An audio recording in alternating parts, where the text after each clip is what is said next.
Hello everyone. Welcome to the Red Buzzer YouTube channel. कैसे हो सभी? आई होप कि आप सभी बढ़िया होंगे।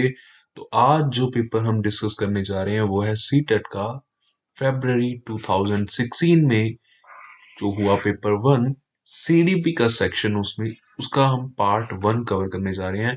और जैसे कि मैंने आपको पहले भी बताया हुआ है कि हम इसको दो पार्ट्स में कवर करेंगे, तो देखते हैं, स्टार्ट करते हैं इसी के रिगार्डिंग। ये इसका फर्स्ट पार्ट रहने वाला है जिसमें इसके मैं फर्स्ट 15 क्वेश्चंस को कवर करने वाला हूँ। एंड आई होप कि आप एंजॉय तो कर ही रहे होंगे, प्रॉपर वीडियोस को देख भी रहे होंगे जो मैंने पहले भी अपलोड कर दिया है। एंड जो करंट वाले पेपर्स हैं जैसे कि 18 19 में जो हुआ पेपर, वो आप जरूर से देख लीजिएगा। फ्यूचर में आपके लिए बहुत हेल्पफुल होने वाले हैं अपकमिंग के टीईटी की एग्जाम्स के लिए। स्टार्ट करते हैं जिसके रिगार्डिंग देख लेते हैं इसी को फिर। The first question: most classrooms in India are multilingual, and this needs to be seen as by the teacher। काफी एक इंपॉर्टेंट क्वेश्चन, इस टाइप के क्वेश्चन पहले भी बहुत बार आ चुके हैं कि भारत में अधिकांश कक्षाएं बहुभाषी हैं, मल्टीलिंगुअल टाइप की होती हैं, और इसे शिक्षक द्वारा डैश के रूप में देखा जाना चाहिए। फर्स्ट है एक प्रॉब्लम के रूप में, एक समस्या के रूप में, ये तो रॉन्ग रहेगा ना। सेकंड, रिसोर्स एक बिल्कुल बेस्ट आंसर है, संसाधन के रूप में देखा जाना चाहिए। देखो, मल्टीलिंगुअलिज्म को कभी भी हम जो है एक प्रॉब्लम तो हम समझ ही नहीं सकते, ना ही एक ऑब्स्टेकल या बाधा समझ सकते हैं। परेशानी भी बिल्कुल नहीं होगी।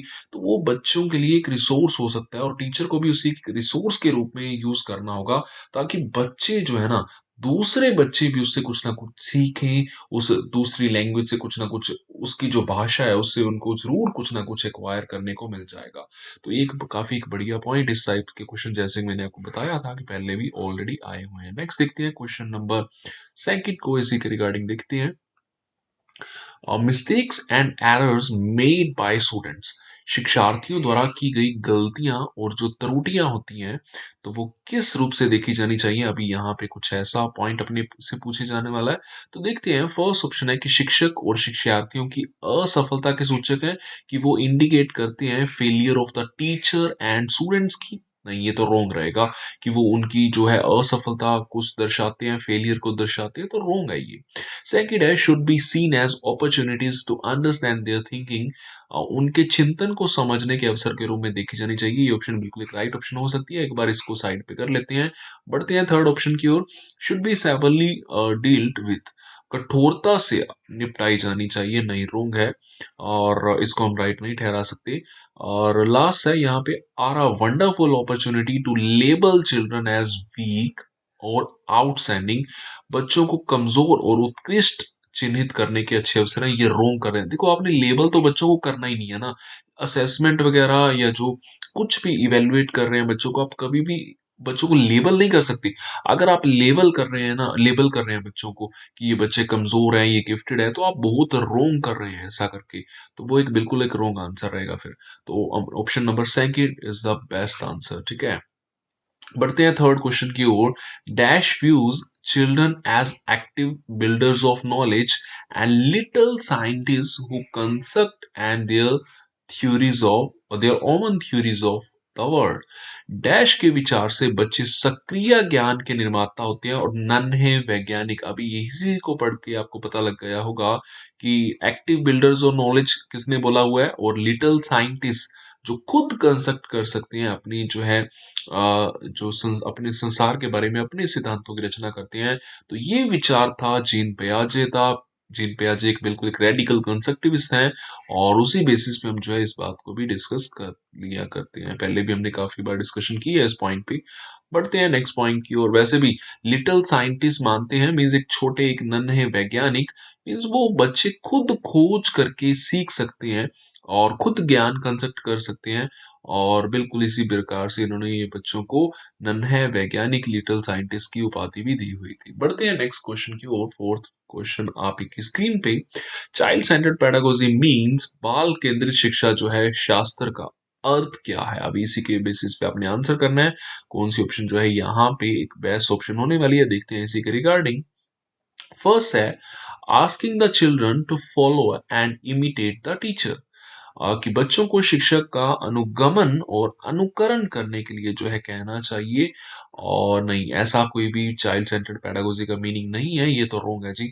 सेकंड है, giving primacy to children's voices and their active participation, बच्चों की अभिव्यक्ति और उनकी सक्रिय भागीदारी को महत्व देना चाहिए। बिल्कुल, ये तो एक राइट पॉइंट रहना चाहिए ना कि चाइल्ड सेंटर्ड पेडागोजी इसी बात पे फोकस करती है कि आप बच्चों को इंपॉर्टेंस दीजिए, उन्हें अपना पक्ष रखने दीजिए एंड वो एक्टिव पार्टिसिपेशन से कुछ ना कुछ लर्न करें। तो ये बिल्कुल एक राइट पॉइंट है। नेक्स्ट है कि letting the children be totally free, नहीं, ऐसी कोई बात नहीं है कि आप बच्चों को पूर्ण तौर से स्वतंत्रता दें, ऐसी कोई बात नहीं है। लास्ट है giving moral education to the children, नहीं, ये भी रॉन्ग है। Option number second best answer. बढ़ते हैं नेक्स्ट फिफ्थ क्वेश्चन की ओर। Fifth question is on your screen. देखते हैं इसी के regarding. A teacher can help the children to process a complex situation by, जटिल परिस्थिति को संसाधित करने में शिक्षक बच्चों की सहायता कर सकता है। First option, not offering any help at all so that children learn to help on their own, कोई भी सहायता न देकर जिससे बच्चे अपने आप निर्वाह करना सीखे। नहीं जी, देखो जटिल परिस्थिति को संसाधित करने में जो है उसमें अगर अगर हम बात करें कि उस सिचुएशन में जो है बच्चों की हेल्प तो बिल्कुल कर सकता है टीचर। और यहाँ पे तो कोई भी सहायता नहीं देने की बात की जा रही है, कोई ऑफर नहीं करने की बात की जा रही हो भी हेल्प के रिगार्डिंग, तो वो तो रॉन्ग है ना। नेक्स्ट है giving a lecture on it, नहीं, ये कहाँ से आ गया भाई, ये तो एक बहुत एक बेहुदा सा ऑप्शन आप बोल सकते हैं ना। नेक्स्ट बढ़ते हैं थर्ड ऑप्शन की ओर। Breaking the task into smaller parts and writing down instructions, कि कार्य को छोटे हिस्सों में बांटने के बाद निर्देश लिखकर जो है वो कर सकता है। या फिर लास्ट ऑप्शन है encouraging competition and offering a high reward to the child who completes the task first, कि प्रतियोगिता को बढ़ावा देकर और सबसे पहले कार्य पूरे करने वाले बच्चों को पुरस्कार देकर। नहीं जी, ऐसा नहीं होगा, ये तो एक अगर हम बात करें ना, ये तो वो एक रॉन्ग ऑप्शन ही रहना चाहिए। ऑप्शन नंबर थर्ड बिल्कुल एक जो है राइट आंसर था कि कार्य को छोटे छोटे हिस्सों में बांटने के बाद जो है निर्देश लिखकर जो है बच्चों के लिए वो जो है कार्य कर सकता है। वही ऑप्शन जो है अपने लिए बिल्कुल बेस्ट ऑप्शन है। आगे बढ़ चलते हैं नेक्स्ट क्वेश्चन की ओर। तो नेक्स्ट क्वेश्चन है उसी के रिगार्डिंग अभी देखते हैं, क्वेश्चन नंबर सिक्स। तो हाँ, इसको हम जो है मार्क कर देते हैं। ऑप्शन नंबर थर्ड बिल्कुल राइट आंसर के आधार पे था इसी का। देखते हैं अभी सिक्स क्वेश्चन के रिगार्डिंग क्या अपने को इसके बेसिस पे बताया जा रहा है। अभी आपको दो से तीन बातें तो क्लियर होती चली जा रही है ना, कि वो अपने को पेपर्स में जो प्रीवियस ईयर्स के पेपर्स में कुछ ना कुछ कॉमन देखने को मिलता जा रहा है कि आपको कभी भी बच्चों को लेबल नहीं करना है ना। ठीक है, आपको कभी भी बच्चों को लेबल नहीं करना है। अगर आप कर रहे हैं तो बहुत आप गलत कर रहे हैं उसके लिए। ठीक है, तो ठीक है, अभी बढ़ते हैं सिक्स क्वेश्चन की ओर जो आपकी स्क्रीन पे आ चुका है। तो expecting students to reproduce knowledge in the same way as it is received, अभी ये क्वेश्चन भी काफी इंपॉर्टेंट है। शिक्षार्थियों से यह अपेक्षा करना कि वे ज्ञान को उसी रूप में पुनः प्रस्तुत कर देंगे जिस रूप में उन्होंने उसे ग्रहण किया था। मीन्स जैसे टीचर ने उनको कोई इंफॉर्मेशन दी थी ना, अगर आप बच्चों से ये एक्सपेक्ट कर रहे हैं कि वैसे ही बच्चे भी वो इंफॉर्मेशन जो है प्रस्तुत कर देंगे किसी के सामने, वो रिप्रोड्यूस कर देंगे, तो ये किस बेसिस पे होगा? पॉइंट अभी देखते हैं, ऑप्शंस आपके सामने। Is an effective assessment strategies, क्या ये एक प्रभावी आंकलन युक्ति है? नहीं जी, अगर बच्चा मीन्स कर देता है वैसे का वैसा, तो वो कहीं ना कहीं वो मेमोराइजेशन के बेसिस पे भी बात आ सकती है, जिसको हम रोट लर्निंग के आधार पे भी जानते हैं, तो वो तो फिर एक रॉन्ग हो सकता है। बढ़ते हैं नेक्स्ट सेकंड ऑप्शन की ओर। Is problematic because individuals interpret experiences and don't reproduce knowledge as it is received, समस्यात्मक है जी ऐसा करना, क्योंकि जो व्यक्ति है ना जी अनुभवों की व्याख्या करते हैं, वो हमने यहाँ पे भी देखा कि वो बिल्कुल एक्सपीरियंसेस को वो जो है इंटरप्रेट करते हैं and don't reproduce knowledge as it is received, और ज्ञान को ज्यों का त्यों पुनः उत्पादित नहीं कर सकते। बिल्कुल जी, वो अनुभवों की व्याख्या तो करते हैं बट वो ज्ञान जैसे उन्होंने प्राप्त किया था उसको पुनः उत्पादित उसी प्रकार से नहीं कर पाते हैं। तो बढ़ते हैं अभी आगे नेक्स्ट सेवंथ क्वेश्चन की ओर। इसका ऑप्शन आपको बिल्कुल एक राइट ऑप्शन के रूप में मिल चुका है। तो देखते हैं सेवंथ क्वेश्चन को। When students are given an opportunity to discuss a problem in groups, their learning curve Hermann Ebbinghaus ने दी हुई है, आपको पता हो तो। वैसे लर्निंग कर्व से क्वेश्चन काफी कम आते हैं। बाकी देखते हैं इसी के रिगार्डिंग। जब शिक्षार्थियों को समूह में किसी समस्या पर चर्चा का अवसर दिया जाता है तब उनके सीखने का वक्र क्या होता है? तो देखिए जी, ये सिंपल सा एक आंसर इसके लिए रहेगा कि जब आप स्टूडेंट्स को क्या कर रहे हैं कि समूह में किसी समस्या पर चर्चा का अवसर दे रहे हैं, तो वो बिकम्स बेटर होगा, वो बेहतर होता चला जाता है। अगर आप स्टूडेंट्स को अपॉर्चुनिटी दे रहे हैं डिस्कस करने के लिए प्रॉब्लम जो है ग्रुप्स में, तो उसका जो लर्निंग का कवर कर्व है ना जी, वो कॉन्टिन्यूसली जो है बेटर होता चला जाएगा। पढ़ते हैं नेक्स्ट 8 क्वेश्चन की ओर। आप की स्क्रीन पे the pace of development varies from one individual to another but it follows dash pattern. विकास की गति एक व्यक्ति से दूसरे में भिन्न होती है, किंतु यह एक डैश का नमूने का अनुगमन करती है। तो अभी इसके लिए देखते हैं। हैफाजर्ड मीन्स एक अव्यवस्थित नहीं जी, अव्यवस्थित तो होता ही नहीं है ना, व्यवस्थित होता है, जानते हैं हम डेवलपमेंट। अनप्रिडिक्टेबल नहीं जी, रोंग है। डेवलपमेंट प्रेडिक्टेबल है, जिसकी भविष्यवाणी की जा सकती है, तो वो प्रत्याशित है, अप्रत्याशित नहीं है। बढ़ते हैं नेक्स्ट थर्ड ऑप्शन की ओर। अ सीक्वेंशियल एंड ऑर्डरली, बिल्कुल राइट ऑप्शन है कि वो एक सीक्वेंस में आगे बढ़ता है, एक क्रम में आगे बढ़ता है एंड एक ऑर्डर में व्यवस्थित तरीके से आगे बढ़ता है। वो टो टू हेड नहीं होगा, ये तो वैसे ही रोंग है, क्योंकि सेफेलोपोडल ट्रेंड में हम जानते हैं हेड टू टो होता है, टो टू हेड नहीं होता, वो एक रोंग है। और प्रोक्सिमोडिसल में हम जानते हैं सेंटर टू आउटर होगा। तो वो सारे पॉइंट्स हैं। अभी थर्ड ऑप्शन यहाँ पे एक बिल्कुल राइट ऑप्शन की क्रमबद्ध और व्यवस्थित बेसिस पे जो है ये पॉइंट आ रखा था, यही एक बिल्कुल इसका बेस्ट आंसर। बढ़ते हैं नेक्स्ट नाइन्थ क्वेश्चन की ओर, उससे रिगार्डिंग देखते हैं फिर। विच one of the following is a correct about development. तो अभी इसी के बेसिस पे बताना है कि कौन सी जो एक ऑप्शन विकास के लिए इनमें से एक जो है उचित है। फर्स्ट ऑप्शन आप की स्क्रीन पे, socio cultural context plays an important role in development, की सामाजिक सांस्कृतिक संदर्भ विकास में एक महत्वपूर्ण भूमिका का निर्वाह करता है। ये ऑप्शन राइट हो सकता है ना, एक उचित ऑप्शन ही बताना है अपने को, एक करेक्ट ऑप्शन बताना है, देख लेते हैं बाकी को भी।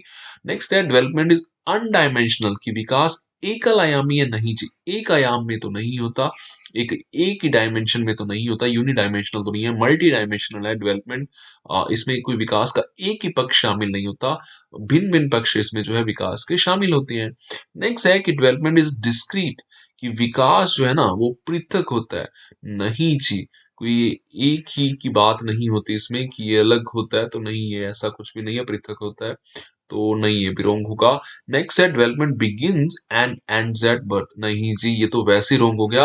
बिगिन भी और एंड भी, वो भी बर्थ पे, कि विकास जन्म के साथ प्रारंभ होता है और समाप्त होता है, ये ऑप्शन भी wrong है। फर्स्ट ऑप्शन बिल्कुल यहाँ पे आप ही के लिए राइट था, जो कि आपको ऑप्शन में भी मिल चुका है, बिल्कुल यही एक राइट ऑप्शन था। बढ़ते हैं आगे नेक्स्ट क्वेश्चन की ओर, जो कि है 10th आप ही की स्क्रीन पे।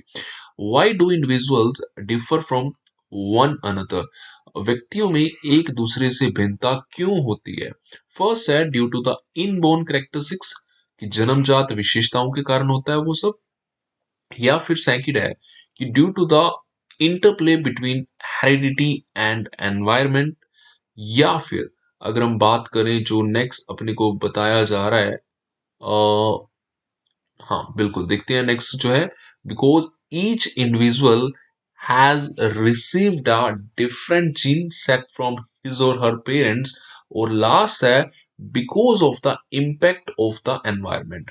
अभी आपको एक बात तो सभी को पता होगी ना, कि अपने को जो हेरिडिटी मिलती है पेरेंट्स से, एंड दूसरी ओर से अगर मैं बात करूं जो एनवायरनमेंट मिलता है जो पेरेंट्स से, और वो तो ओनली पेरेंट्स पे तो नहीं डिपेंड कर सकते ना, मीन्स वो पूरी की पूरी सोसाइटी है जिससे हमने सीखना है। अभी उसी के बेसिस पे बात करें, तो यहाँ पे बात आ रखी है कि इंडिविजुअल डिफरेंसेस अभी किस आधार पे जो है पैदा होते हैं। सिंपल सी बात है ना, कि हर एक पर्सन को मिलने वाला एनवायरनमेंट सेम नहीं हो सकता, हर एक पर्सन की हेरिडिटी सेम नहीं हो सकती, इसीलिए मैं बात कर सकता हूँ ना एच इंटू ई है। ये बात वुड्सवर्थ ने अपने को बताई हुई है, काफी बार हमने भी इसको डिस्कस कर लिया है। वुड्सवर्थ एंड मार्क्यूस, दो पर्संस ने अपने को इसके रिगार्डिंग प्रॉपर बात बताई हुई है, कि वुड्सवर्थ एंड मार्क्यूस बोलते हैं कि D is equal to H into E, development is equal to heredity into environment, और जो है development is the result of interactions between heredity and environment। तो ये इन सभी बातों से आपको क्लियर है कि हर एक पर्सन की हेरिडिटी सेम नहीं हो सकती, हर एक पर्सन को मिलने वाला एनवायरनमेंट सेम नहीं हो सकता। इसी कारण से हम बोल सकते हैं कि हम एक दूसरे से भिन्न है, डिफर है, तो ये एक पॉइंट है कि due to the interplay between heredity and environment. बढ़ते हैं नेक्स्ट जो है 11th क्वेश्चन की ओर। Family plays dash role in the socialization of the child. अभी इसी के लिए आंसर करना है। फर्स्ट है एन एक्साइटिंग, एक रोमांचकारी, या प्राइमरी। बिल्कुल ये तो आप सभी जानते हैं कि प्राइमरी रोल अदा करती है फैमिली एक बच्चों के सामाजिकरण में, तो परिवार का एक जो है मुख्य रोल होता है। बढ़ते हैं नेक्स्ट 12th क्वेश्चन की ओर। Which one of the following is a correctly matched pair. निम्नलिखित में से कौन सा एक जो है सही मिलान वाला जोड़ा है। फर्स्ट है फॉर्मल ऑपरेशनल स्टेज मींस औपचारिक संक्रियात्मक अवस्था, जहां पे बच्चा नकल करके अनुकरण करके सीखता नहीं। ये कहां से आ गया भाई, अनुकरण तो बच्चा फर्स्ट स्टेज में करता है, ये तो रोंग है। फिर इमेजिनरी प्ले बच्चा यहाँ पे थोड़ी ना खेलता, कल्पनात्मक खेल, तो ये सब रोंग है। ये बच्चा अगर हम सभी को पता है कि जो काल्पनिक जो खेल बच्चा खेलता है वो सैकिड अवस्था में मींस प्री ऑपरेशनल में, ये तो रोंग है जी। फिर सेकंड ऑप्शन की ओर बढ़ते हैं। इन्फेंसी पीरियड, अभी इसी के बेसिस पे आंसर करना है। इन्फेंसी पीरियड में लॉजिक्स कहाँ से आगे भाई, तर्क कहाँ से आ गया इन्फेंसी पीरियड में। प्री लॉजिकल सेज बोलते हैं हम अर्ली चाइल्डहुड को, और उसके बाद बच्चा कुछ लॉजिक्स लगाने शुरू करता है लेटर चाइल्डहुड में, ये भी रोंग है। फिर आगे बढ़ते हैं। प्री ऑपरेशनल सेज मींस के बच्चे की बात की जा रही है पूर्व संक्रियात्मक अवस्था, जो कि पियाजे के अकॉर्डिंग सेकंड अवस्था है 2 to 7 ईयर। और निगमनात्मक विचार भी रोंग है जी, ये सभी आपको पता होगा। तो डिडक्टिव थॉट्स भी यहाँ पे रोंग रहेगा। लास्ट ऑप्शन डिपेंडिंग, अभी वही तो आंसर होना चाहिए। फिर बढ़ते हैं उसी की ओर। Concrete operational child is able to conserve and classify. मूर्त संक्रियात्मक जो बच्चा है संधारण और वर्गीकरण करने योग्य होता है। बिल्कुल राइट है कि वो बच्चा कंजर्वेशन कर सकता है, ये हम पहले भी डिस्कस कर चुके हैं काफी कबार कि वो बच्चा कंजर्वेशन कर सकता है। एंड दूसरी ओर कि वो वर्गीकरण भी कर सकता है। कैरेक्टरिस्टिक्स के आधार पे अगर आप बच्चों को बोलेंगे कि बेटा इसको कैटेगराइज कर दो, तो वो कर देने वाला है। ठीक है, अभी नेक्स्ट क्वेश्चन की ओर बढ़ते हैं। नेक्स्ट है 13th क्वेश्चन, इसी के रिगार्डिंग अपने को देखना है क्या बताया जा रहा है इसमें। देखते हैं क्या पूछ रहा है वो। A child says clothes dry faster in the sun, she is showing an understanding of. एक बच्ची कहती है कि धूप में कपड़े जल्दी सूख जाते हैं, तो वो डैश की समझ को प्रदर्शित कर रही है। फर्स्ट है ईगोसेंट्रिक थिंकिंग। नहीं, ये तो रोंग है ना, कि अहम केंद्रित चिंतन तो तब है कि वो जो बच्चा अपनी बारे में बात कर रहा हो, अपने आप में मस्त हो, वो सब मैं मेरी की भावना की बात हो रही हो, तो वो तब होता है। सेकंड है कार्य और कारण मींस कॉज एंड इफेक्ट। ये बिल्कुल एक राइट है ना, कि बच्चे को पता है उसके पीछे कारण क्या है एंड उससे प्रभाव क्या होने वाले हैं, तो ये एक बिल्कुल राइट पॉइंट होगा ना। और रिवर्सिबल थिंकिंग तो होगा नहीं कि बच्चा उसी का रिवर्स करके कुछ बात कर रहा है, उसी को जो है उसी को पलट करके वापस से बात कर रहा है, कि उसी को समझ पा रहा है कि जो बच्चे ने एक सीधे तरीके से बोली एंड फिर उसी को जस्ट पलट के बोल रहा है, तो उस बच्चे को पता लग रहा है, तो वो एक बात अलग होती है। सिंबॉलिक थॉट्स की बात भी यहाँ पे कहाँ पे आ रखी है। तो सेकंड ऑप्शन जो है बिल्कुल यहाँ पे एक जो है राइट ऑप्शन है, जो कि अपन ने पहले क्लियर कर लिया है कि कोज एंड इफेक्ट के बेसिस पे ये सब जो है बात यहाँ पे हो रखी है, वो अपने को यहाँ पे बताया जा रहा है। बढ़ते हैं नेक्स्ट 14th क्वेश्चन की ओर। अकॉर्डिंग टू पियाजे children's thinking differs in dash from adults than in dash. ये इस बार के जो करंट वाले सीटेट में भी आया हुआ क्वेश्चन है, तो ये काफी एक इंपॉर्टेंट क्वेश्चन कि पियाजे के अनुसार बच्चों का चिंतन वयस्कों से डैश में भिन्न होता है बजाय डैश के। ये मैं आपको डायरेक्ट ऑप्शन की ओर लेके चलता हूं। इसके लिए राइट ऑप्शन होगी काइंड में। देखो बच्चों का जो चिंतन है ना, वो काइंड में डिफरेंट होता है और ना कि अमाउंट में। ठीक है, तो अमाउंट बात आ रखी है, तो वो रोंग है कि मात्रा में डिफरेंट नहीं होता, वो प्रकार में डिफरेंट होता है। एंड आप सभी जानते होंगे कि जो छोटे बच्चे हैं वो इंडक्टिव थिंकिंग लगाते हैं एंड वो कंक्रीट थिंकिंग करते हैं, मूर्त चिंतन करते हैं, आगमन तर्क लगाते हैं। बट जो एडल्ट्स होते हैं, एडल्ट्स क्या करते हैं भाई, वो आपको पता होगा। एडल्ट्स के लिए आप सभी जानते होंगे कि वो लगाते हैं डिडक्टिव लॉजिक्स, जैसे कि हमने पहले भी अभी देखा था। एंड वो लगाते हैं एब्स्ट्रैक्ट थिंकिंग, कि जब उनके सामने वस्तु न भी हो तभी भी वो चिंतन कर सकते हैं। तो उनका चिंतन काइंड में अलग है, अमाउंट में अलग नहीं है, कि वो ज्यादा लगाते हैं वो कम लगाते हैं, इस बात ही नहीं है। वो प्रकार में अलग है, कि बच्चों का चिंतन प्रकार में लगा रखा है, वो एक बात यहाँ पे हमने क्लियर की है। अभी नेक्स्ट क्वेश्चन को डिस्कस कर लेते हैं। 15th question. Which one of the following is an example of a scaffolding. ये काफी बढ़िया क्वेश्चन जो उस टाइम पे आया था। देखते हैं इसी के रिगार्डिंग कि स्कैफोल्डिंग के लिए काफी एक बढ़िया एग्जांपल कौन सी होगी। फर्स्ट है giving motivational lectures to students, कि आप क्या करेंगे कि शिक्षार्थियों को एक प्रेरित करने वाले भाषण देना गलत है जी। मोटिवेशन की एक बात यहाँ पे आ रखी है, बट आपको तो चाहिए स्कैफोल्डिंग, एक एक्सटर्नल हेल्प जो एक दूसरों द्वारा प्रोवाइड की जाएगी, एंड कुछ एक टेम्परेरी हेल्प भी। नेक्स्ट है offering exam explanations without encouraging questions. नहीं, ये भी रोंग होगा ना। यहाँ पे तो कुछ ऐसा लिंक बन ही नहीं रहा कि प्रश्न पूछने को आप बढ़ावा करेंगे और बिना स्पष्टीकरण दिए। नेक्स्ट है offering both material and non material rewards, कि मूर्त और अमूर्त दोनों प्रकार के उपहार देंगे। नहीं जी, यहाँ पे हेल्प कहाँ से आ रखी है, मुझे आप ये बता दीजिए। तो इसीलिए तो ये सब रॉन्ग है। लास्ट ऑप्शन ये भी अपने पास पेंडिंग है कि giving prompts and cues and asking questions at critical junctures. ये बिल्कुल एक ऑप्शन राइट है कि अनुबंधन और संकेत देना तथा नाजुक स्थितियों पर, मीन्स जहां पे जरूरत हो वहां पे आप क्वेश्चन भी पूछेंगे और संकेत दीजिए। सिर्फ बच्चों की आपने परमानेंट हेल्प नहीं करनी है, मैं आपको बार बार बता रहा हूँ। आपने करनी है नॉन परमानेंट हेल्प, कि थोड़ा बहुत आप गैस करवा दीजिए बच्चों को, थोड़ी बहुत स्टार्टिंग में हेल्प कर दीजिए, बाद में वो बच्चा कार्य खुद से करे। तो वो सब है। तो ठीक है जी, ये अपना पार्ट वन इसी के साथ जो है डिस्कस होता हुआ, एंड फिर हम जो है नेक्स्ट वीडियो में नेक्स्ट पार्ट्स को भी, इसके जो है पेंडिंग वाले क्वेश्चंस को भी कवर करने वाले हैं। बाकी कमेंट बॉक्स आप ही का, कुछ भी समझ न आया हो तो जरूर से पूछ सकते हैं। अगर वीडियो बढ़िया लगी हो तो कमेंट करके बताएं, एंड मैक्सिमम फ्रेंड्स में शेयर करें, और ये कार्य जरूर से करें, मिनिमम अपने 5 ग्रुप्स में 5 फ्रेंड्स तक शेयर करें, जो एक नीडी वन है, जिनको रियल में ये चाहिए, उनको आप पास अब जरूर से भेजें। एंड ज़रूर से मिलेंगे हम जो है नेक्स्ट वीडियो में, एंड इसी तरह मैं आपके लिए कॉन्टिन्यूसली वीडियो लाता रहूंगा। तो बाकी सब्सक्राइब करके भी चैनल को आप रख लीजिएगा।